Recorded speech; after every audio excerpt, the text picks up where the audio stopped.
Welcome to this lecture, जहाँ पे हम डिस्कस करने वाले हैं केस स्टडी जो कि सरफेस एरिया वॉल्यूम्स पर बेस्ड है। ठीक है, तो ये 2022 के लेटेस्ट एग्ज़ाम में जो टर्म 2 का हुआ था उसमें पूछी गई थी। मैथ स्टैंडर्ड वालों के क्वेश्चन पेपर का ये एक सेट है, ठीक है, जिसमें ये एक केस स्टडी आई थी। ठीक है, तो आइए क्वेश्चन की तरफ चलते हैं। तो यहाँ पे कहा गया है, जैसे जो ये आपको पता है कि हर बार वो कोई ना कोई स्टोरी देते हैं पहले और उसके बाद कोई ना कोई क्वेश्चन आते हैं। तो स्टोरी में आप एक बार चेक ज़रूर करना होता है कि कोई रेलेवेंट डेटा तो नहीं है। तो जैसे यहाँ पे आप देखोगे तो आपको पता चल गया होगा कि वो बोल रहा है कि सर्कस क्या है। सर्कस में आपके पास परफॉर्मर्स वगैरह होते हैं जो कि अलग अलग तरह के एक्रोबैट्स भी हो सकते हैं, क्लाउन्स भी हो सकते हैं। ठीक है, वो लोगों को एंटरटेन करते हैं और उनका जो टेंट होता है ना, वो उन्होंने दिखाया हुआ है कि वो टेंट कैसी शेप का है। ठीक है, अब जैसे फ़ोटो जैसी मर्जी हो, ठीक है, लेकिन आपको फिर भी जो उन्होंने शेप बोली है उसके हिसाब से चलना है। ठीक है, क्योंकि हो सकता है आपको लगे कि ये तो कोई और ही शेप बन रही है, तो वो क्वेश्चन में हमेशा मेंशन करते हैं कि कौन कौन सी शेप है। ठीक है, तो नेक्स्ट क्वेश्चन पे नेक्स्ट पेज पे चलते हैं। तो यहाँ पे उन्होंने बोला है, ठीक है, ध्यान से इस चीज़ को आपको पढ़ना पड़ेगा कि जो टेंट है, ठीक है, इसकी जो शेप है वो सिलेंड्रिकल है, जिसके ऊपर एक क्या लगा हुआ है, सरमाउंटेड का मतलब क्या है कि ऊपर लगा होना एक कोन लगा हुआ है। ठीक है, मतलब अगर मैं सिंपल मायने में कहूँ तो यहाँ पे हमारे पास एक सिलेंडर है, सिलेंडर के ऊपर आपके पास क्या लगा हुआ है, एक कोन लगा हुआ है। ठीक है जी, तो उसने ये भी बोला है कि जो हाइट है और डायामीटर है सिलेंडर का वो कितना है, 9 मीटर एंड 30 मीटर। ठीक है, तो सिलेंडर की जो हाइट है वो 9 मीटर है और जो डायामीटर है वो कितना है, 30 मीटर है। इसके बाद उन्होंने कहा है कि जो हाइट है कॉनिकल पार्ट की वो कितनी है, 8 मीटर है। तो कॉनिकल पार्ट मतलब कोन वाला जो हिस्सा है वो 8 मीटर की हाइट का है। ठीक है, डायामीटर उसका सेम है एज दी सिलेंड्रिकल पार्ट। ऐसा बिल्कुल सेम क्वेश्चन आपको एनसीईआरटी में भी मिल जाएगा।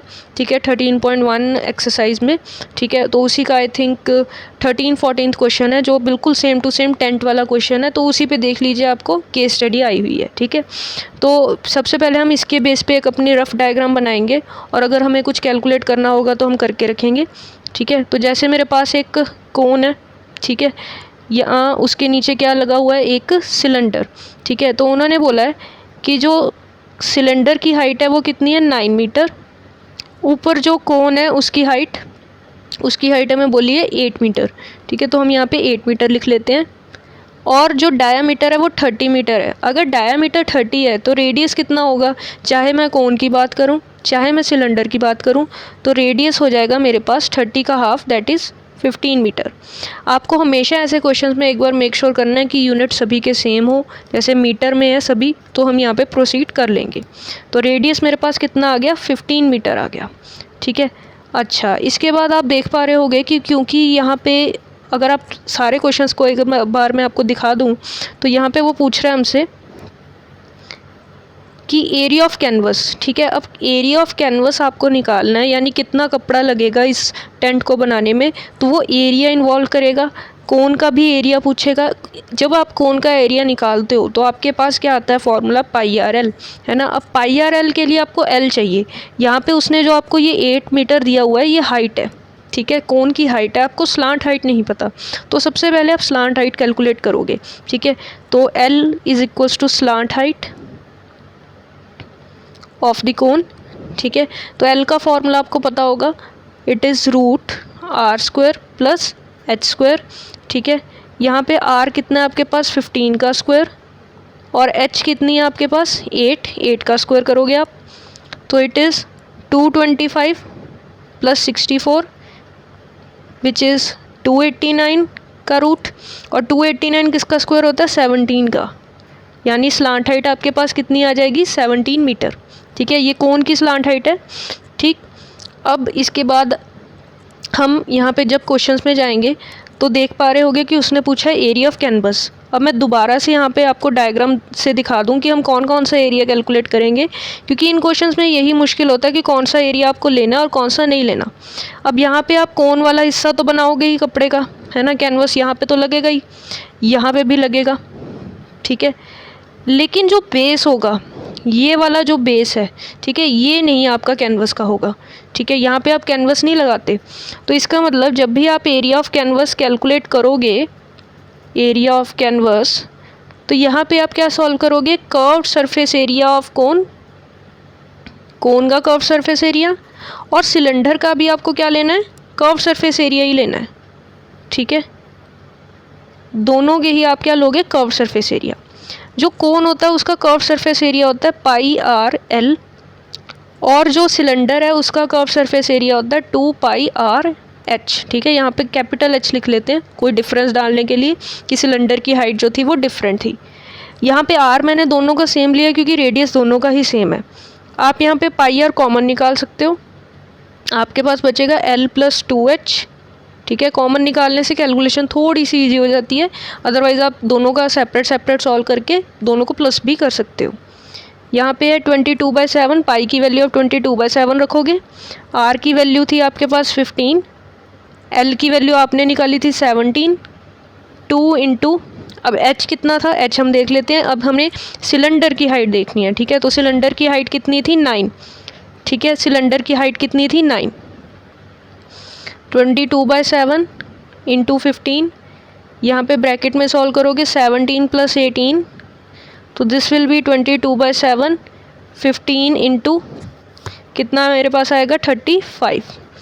अब यहाँ पे 35 जो है वो 7 के टेबल पे कट हो जाएगा, ठीक है। तो ये मेरे पास फुल आंसर आ जाएगा 110 इंटू 15, दैट इज़ 1650, ठीक है, मीटर स्क्वायर, ठीक है।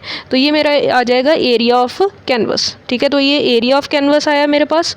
इसके बाद हम देखते हैं नेक्स्ट पार्ट। अच्छा, ये 2 मार्क्स का क्वेश्चन है। नेक्स्ट पार्ट हमारे पास होगा वो भी 2 मार्क्स का है, बट उसको आपको ध्यान से देखना होगा। यहाँ पे वो पूछ रहा है कॉस्ट ऑफ कैनवस, और रेट दिया हुआ है 200 रुपीज़ पर स्क्वायर मीटर। अब इससे पहले कि आप सीधा 200 से मल्टीप्लाई कर लो, पूरा क्वेश्चन एक बार रीड करना है। उसने कहा है कि 30 स्क्वायर मीटर आपने वेस्ट किया है स्टिचिंग के दौरान, आपने 30 स्क्वायर मीटर क्या है वेस्ट किया, यानी आपको ये कपड़ा भी लेके आना पड़ेगा क्योंकि आप बाद में वेस्ट करोगे स्टिचिंग के दौरान, ठीक है। तो हम लिखेंगे टोटल एरिया ऑफ कैनवस, मतलब टोटल कैनवस कितना लगेगा। एक तो जो आप एक्चुअल में लगाओगे ही लगाओगे 1650, ठीक है, क्योंकि ये मैंने पीछे कैलकुलेट किया था नीचे, है ना, प्लस 30। ये 30 क्यों आया है, क्योंकि ये 30 है वेस्टेज, ठीक है, ध्यान में रखना ये वेस्टेज है। इसके बाद अब आप इसको क्या कर दोगे, प्लस कर दोगे, ये आएगा 1680 मीटर स्क्वायर, ठीक है। पर उसने तो कॉस्ट पूछी है, तो कॉस्ट ऑफ कैनवस क्या करोगे आप, कॉस्ट ऑफ कैनवस के लिए आपके पास जो एरिया है उसको आप रेट के साथ क्या कर दोगे, मल्टीप्लाई कर दोगे, ठीक है। एरिया है 1680, रेट है मेरे पास 200 रुपीज़, है ना। तो इसको मल्टीप्लाई करोगे तो ये आएगा 336,000 रुपीज़, ठीक है। तो ये मेरे पास रेट आ गया, ठीक है। फाइनली कि टोटल कॉस्ट जो कैनवस की है वो क्या आएगी। अगर आप ये पूरा कैलकुलेट कर लेते तो इस पार्ट के भी आपको क्या मिलते हैं, 2 मार्क्स। यानी ये जो केस स्टडी है टोटल कितने हैं, 4 मार्क्स की है, ठीक है। कोई ज़्यादा मुश्किल नहीं है। अगर आपने एनसीईआरटी भी सॉल्व की होती तो स्टैंडर्ड की ये केस स्टडी आपके लिए कोई ज़्यादा टफ नहीं होती, ठीक है। तो अगर आपको ये लेक्चर ठीक लगा हो, समझ में आया हो, तो हमारे चैनल को जो है आप सब्सक्राइब कर सकते हैं। लेटेस्ट अपडेट्स के लिए आप हमें इंस्टाग्राम पे फॉलो कर सकते हैं, ठीक है। टेलीग्राम पे ये हमारा यूज़र नेम है, तो यहाँ पे आप हमें फॉलो कर सकते हैं, ठीक है। So thank you so much for watching.